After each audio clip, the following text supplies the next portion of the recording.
여러분 안녕하십니까? 광주 MBC 뉴스투데이입니다. 먼저 오늘의 주요 뉴스입니다. 5.18 진상규명특별법이 국회 국방위를 통과했습니다. 오는 28일 본회의를 통과할 것이라는 전망이 우세한 가운데 강제 조사권이 빠져 아쉽다는 반응도 나왔습니다. 올해 5.18 기념행사의 슬로건이 보아라 5월의 진실, 불어라 평화의 바람으로 정해졌습니다.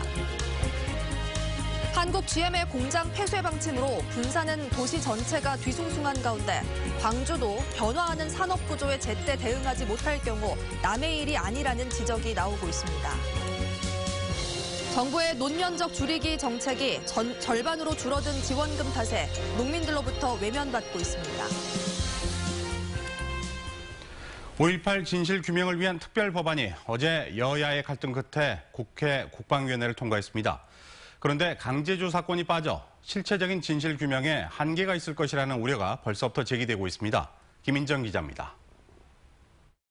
5.18 특별법안이 여야 갈등 끝에 국회 해당 상임위인 국방위원회를 통과했습니다. 지금까지 발의된 5.18 특별법안 5건을 하나로 모은 대안은 객관적이고 독립적인 5.18 진상조사위원회를 꾸리는 내용입니다. 위원회는 2년간 활동하며 5.18 당시 민간인 학살 사건과 군의 헬기 사격, 집단 학살과 안매장지 발굴 등을 조사하게 됩니다. 통과된 법안 중 일부는 공청회를 주장하며 제동을 건 야당 측 요구로 수정됐습니다. 일단 진상조사위원회 구성에서 대통령과 대법원장 추천 몫이 없어지고 여야가 반반씩 추천하게 됐습니다. 또 5.18 북한군 침투 조작 사건 조사를 5.18 당시 북한군 침투설 자체부터 함께 조사하자는 야당 주장도 받아들여졌습니다.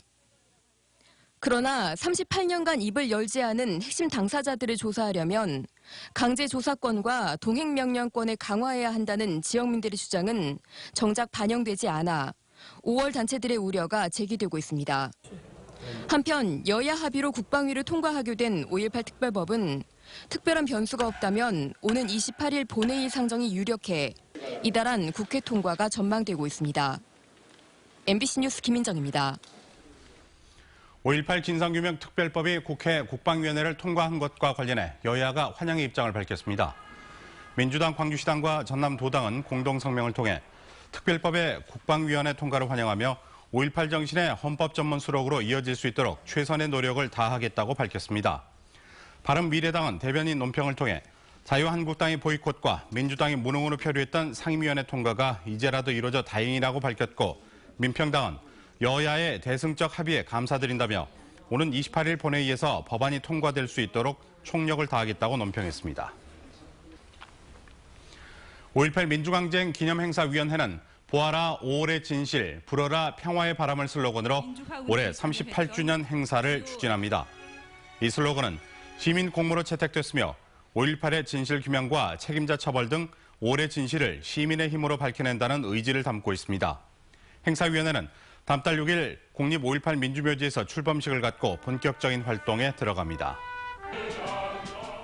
오늘은 어제보다 따뜻한 옷차림 준비하셔야겠습니다. 기온이 떨어져서 살짝 춥겠는데요. 광주가 오늘 아침 영하 2도로 출발을 했고요.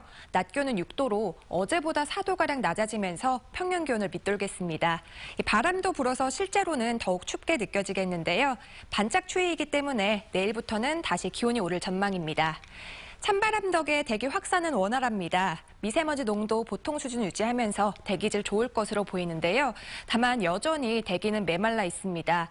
광주와 전남 대부분 지역에는 최고 닷새째 건조주의보 내려져 있으니까요. 화재 예방 신경 쓰셔야겠습니다. 현재 기온 광주가 0.2도, 화수는 영하 0.2도를 보이고 있고요. 낮 기온 영광 3도, 장성 5도, 담양과 화수는 6도로 예상됩니다. 목포가 3도, 강진 장흥 7도로 어제보다 3도에서 4도가량 낮은 기온 보이겠고요.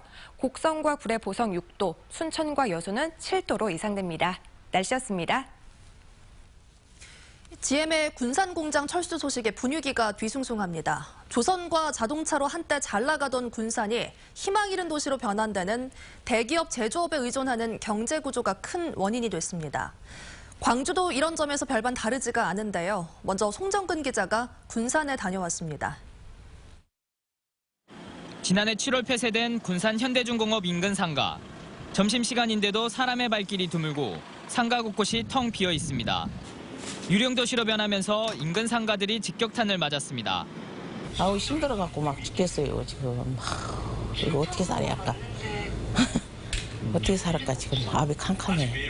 여기에다 최근 GM 군산공장 폐쇄 방침은 지역 노동계는 물론 지역 경제 전체를 공황으로 내몰고 있습니다. 군산공장 폐쇄 발표를 즉각 처리하라! 공단에서 멀리 떨어진 번화가까지도 위기감은 감지되고 있습니다. 지난해 조선소에 이어 불과 8개월 만에 자동차 산업까지 폐쇄된다는 방침이 알려지면서 군산 시민들의 걱정이 커지고 있습니다. 나락으로 떨어지는 지역 경제를 살리기 위해 현수막까지 내걸고 있지만 미래에 대한 불안은 어쩔 수 없습니다. 같이 있는 지역 업체고요. 따로 합천 업체는 아니에요.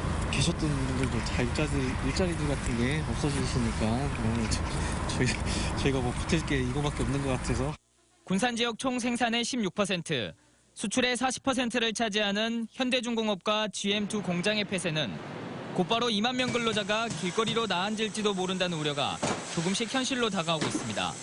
근로자 한 명당 2명 정도의 식구가 있다라고 했을 때 한 4만 명 정도, 군산 인구가 지금 28만 선이거든요.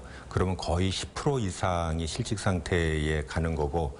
조선소 폐업과 자동차 공장 폐업까지 난데없는 경제 혹한을 겪고 있는 군산은 그 어느 때보다 힘든 겨울을 맞고 있습니다. MBC 뉴스 송정근입니다. 이 같은 GM 군산 공장의 폐쇄는 남의 일 보듯 할 일은 아닙니다. 세계 경제 동향과 재편되는 산업 구조에 제때 대응하지 못하면 언제든 나와 우리의 문제가 될 수 있습니다. 계속해서 김철원 기자입니다. 직격탄이 떨어지지 않았다 할 뿐 광주 지역 경제가 안전지대에 있다고 볼 수는 없습니다. 삼성전자가 광주 공장 생산 라인을 해외로 옮기고 기아자동차가 광주 공장 생산 물량을 줄이고 금호 타이어가 몇 년째 회생하지 못하고 있는 식의 경고음이 끊이질 않고 있습니다. 지난 8년 동안 생산이나 출하보다 재고 증가세가 더 컸음을 보여주는 한국은행의 통계치는 광주 지역 제조업 상황이 지속적으로 악화되어 왔음을 보여주고 있습니다. 제조업 생산하고 출하 같은 경우는 작년 10월부터 3개월 연속 감소하는 반면에 제조업 재고는 작년 4월부터 9개월 연속 증가하는 모습을 보이고 있습니다. 군산 사례에서 보듯 대기업 위주의 제조업은 지역 경제를 이끄는 견인차에서 나락으로 황폐화시키는 폭탄으로 언제든지 바뀔 수 있습니다. 그래서 노동 집약적 산업 구조에서 벗어나 다양한 산업을 키워야 한다는 건 지역에서도 오래된 화두였습니다. 도시가 쇠퇴하고 쇠락해서 뭔가 대안을 내자라는 그런 어떤 움직임들의 어떤 선진 사례들을 보면 과거의 전통적인 어떤 제조 방식이 아니고 어떤 새로운 제조 방식이 될 수 있겠고요. 그렇다고 광주시가 손을 놓고 있지는 않았습니다. 친환경 자동차 산업과 혁신도시 중심의 에너지 산업, 문화전당 중심의 문화 산업 등 이른바 3대 밸리를 광주의 미래라 부르며 키워왔습니다. 자동차와 에너지 신산업, 문화 콘텐츠 융합과 함께 인적 열기를 모아내는 데 큰 방점을 두고 있습니다. 하지만 친환경 자동차 산업은 거의 모든 시도가 팔을 걷어붙이며 뛰어들고 있고 에너지나 문화 산업도 광주의 미래 산업으로 뿌리내렸다 평가하기에는 힘든 상황입니다. 시시각각 변하는 산업 지형과 생태계에서 어떻게 대처해야 계속해서 먹고 살 수 있을 것인지 군산의 사례는 우리에게 결코 쉽지 않은 고민을 던져주고 있습니다. MBC 뉴스 김철원입니다. 민주당의 이용석 광주시장 예비후보가 전통시장과 골목상권 활성화를 위한 7대 공약을 발표하며 공약 경쟁에 시동을 걸었습니다. 이용섭 예비후보는 전통시장과 골목시장 활성화를 위해 광주시의 전담부서를 신설하고 차별화 전략을 통해 시장을 관광 명소로 만들겠다고 밝혔습니다. 또 대규모 점포 규제를 강화하고 사회적 경제를 접목해 골목 상권의 경쟁력을 높이겠다고 공약했습니다. 이 후보는 앞으로도 매주 한 차례씩 주제별로 12대 공약을 발표하기로 했습니다. 한편 민주당 이용섭 광주시장 예비후보가 공개했던 대통령의 격려 발언을 놓고 진위 논란이 확산되고 있습니다. 민주평화당 최경환 의원은 의원총회에서 대통령의 격려도 받았고 용기도 받았다는 이 전 부위원장의 말이 사실이라면 대통령이 선거 중립 의무를 위반한 것이라며 청와대가 발언의 진위 여부를 소상히 밝혀야 한다고 주장했습니다. 이와 관련해 이 예비 후보는 개인적인 자리에서 나온 대통령의 덕담까지 선거에 악용하는 것은 문제가 있다고 반박했습니다.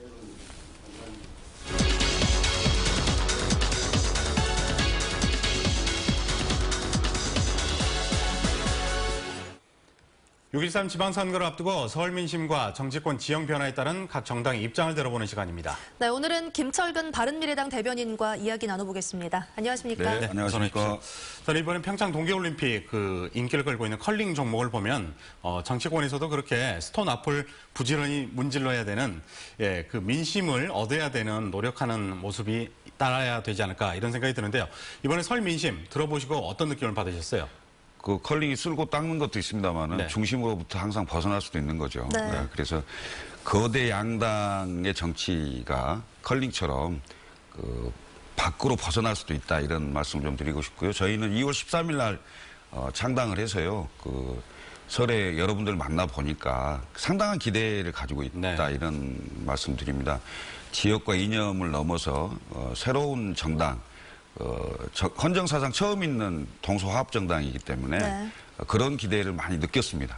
기대도 있지만 또 일각에서는 호남을 버리고 보수 쪽으로 기운 게 아니냐 이런 우려도 있습니다. 당의 정체성은 어느 정도 정리가 됐습니까?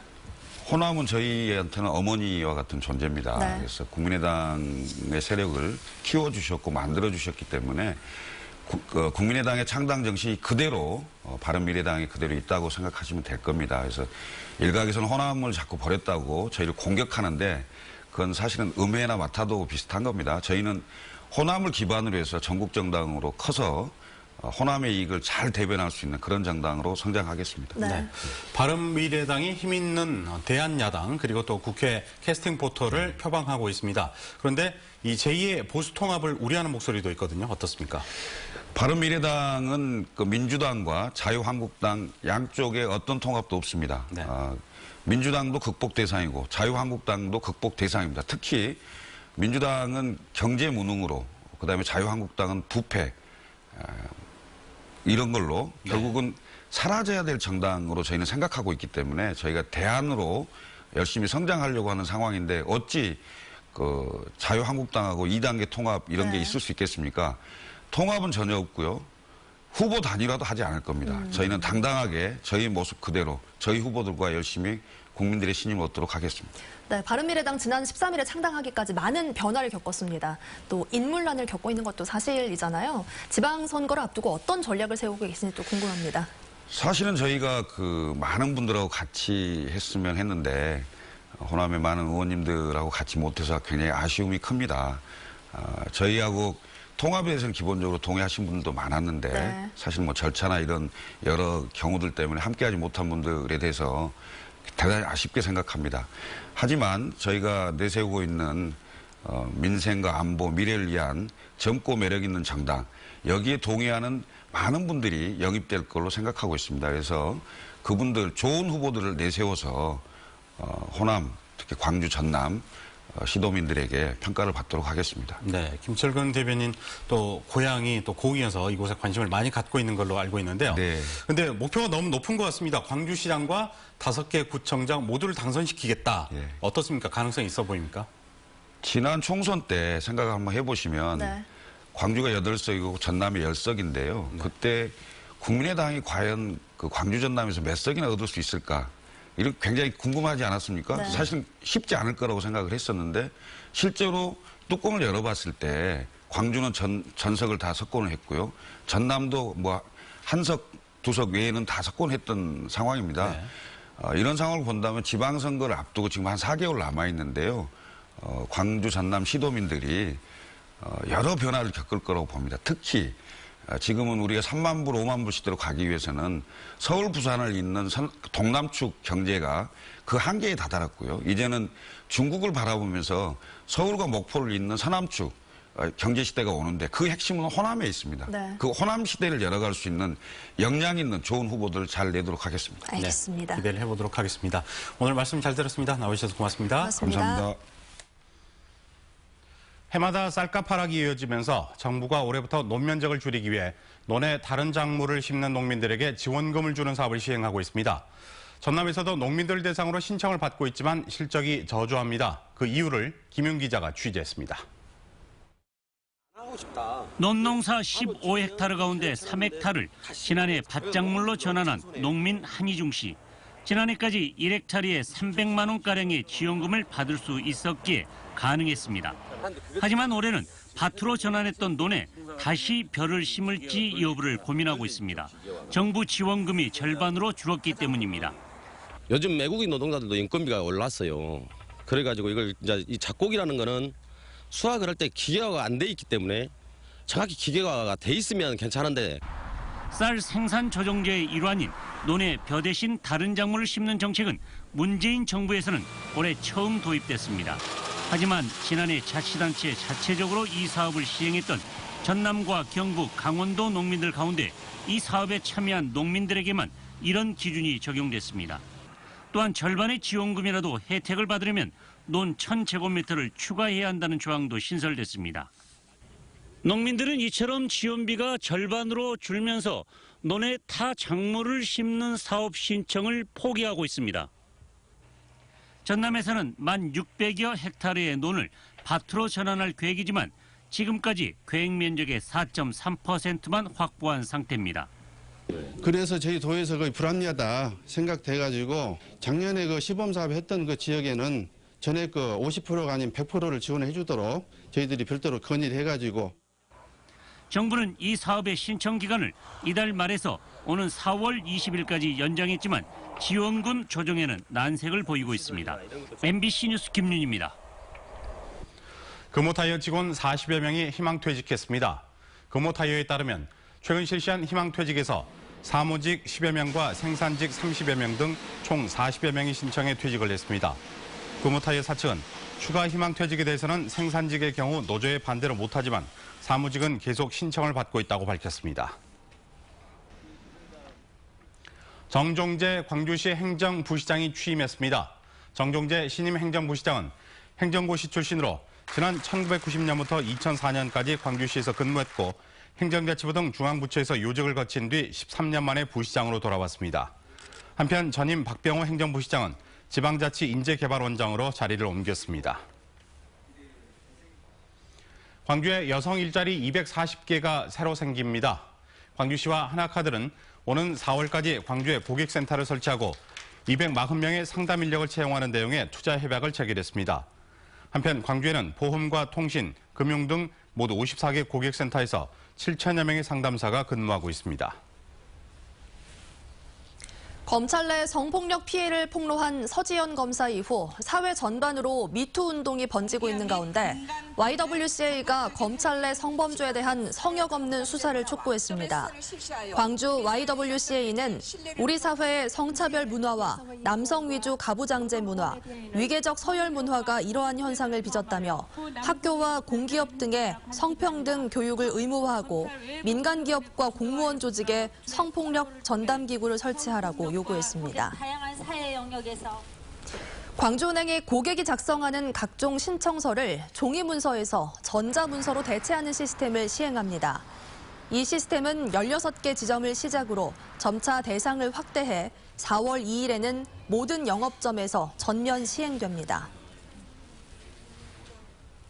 세월호를 목포신항 부둣가로 이동시키기 위한 사전 작업인 하중 테스트가 시작됐습니다.